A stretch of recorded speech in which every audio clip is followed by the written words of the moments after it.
आरो हिनजावा सेंग्रा आरो सिख्लाया फैनानै बे बुहुमाव माने जोलै बारायहोदों जाहैबाय। बिसोरनि फिसा फिसौफोरानो थांनानै गावजों गाव आलाय सिलाय आवसारि बे बिसार सैथो बारनाय बेबादि अगेन खामानि मावनायखायलायनो आनान गसाइया मोनसिं सिं बोरायखौ अबतार पुरुष हिसाबै बे बुहुमाव थिनहरग्रोदोंमोन जाहैबाय। मोनसिं सिं बोरायानो फैनानै बै आवसारि अनागारि लम्पटफोरनि बिसारखौ खुंफैदोंमोन जाहैबाय। मा समाव फैनाय बियो? मंगलबार दाननि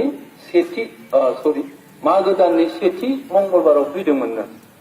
फैनानै बेबायदिनो राजहुवा मिथिं जि साब्रैसो दङ, बे समावथ' खोब बुरजा मानसि गैयामोन, जि सानैसो दङ बेखौनो लिंनानै बिसार खालामदोंमोन जाहैबाय।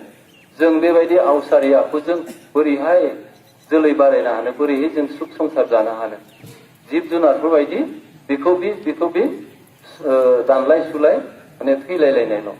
बेबायदिहाय आवसारि अनागारि आखुजों बोरैहाय संसार जानो हानो, गतिके जोंनो माखासे बिसार बिजिरनायनि गेजेरजों बान्दो मोनसे खानानै होनांगौ, जाहाथे बे सिमा बारनो हाया, मोनसे बान्दोआवनो थानो हायो। बेबायदि गोग्गो बिसार जाबाय। बे मागो दाननि सेथि मंगलबारनिफ्राय बिसारा जागायनानै जेबो सिद्धान्त खालामनो हायाखै। दिनैबो हाया, गाबोनबो हाया, सबनैबो हाया, हामलियावबो जाया। बिजिरनायावनो बै मंगलबार खनसे गोग्लैहैलायबावबाय। नैबे मंगलनिफ्राय जागायनानै बै मंगलबार गोग्लैहैबाय। बेनो जाबाय नैथि मंगलबार। बै मंगलबार खालिसो बिसिनि बिजिरनाया रोखा जाहैबाय आरो माखासे खान्थि दानो हाबाय।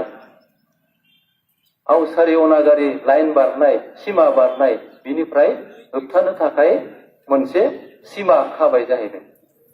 बेखौनो बादखान्थि होनना बुङो।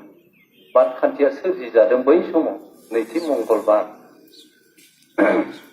बे बादखान्थिनि गेजेरजों बादुवाफोरखौ मा खालामबाय? पारासिट खालामबाय। बादुवाखौ पारासिट खालामनायनि उनाव समाजाव बोजबना लाफैबाय। नङाबा सासे बादुवाखौ खुनु रायजोआनो गनायना लाया, खुनु न'खरानो गनायना लाया। बे बादुवा मानसि बेखौ खाथियावबो फैनो होआ, बिनि न'आवबो थाङा रावबो। होमब्ला माबायदि जानो हागौ संसारा? ओरै होननानै बै बादखान्थिनि गेजेरजों पारासिट खालामनानै बेखौ समाजाव बोजबना लाफिननो हानाय राहा खालामनो हानाय। बे बाथ्राया दिनैनि मानसिफ्रा जों दिनै उपलब्धिल' खालामो, खिन्थु दंखायोआनो खान्थिफ्रा।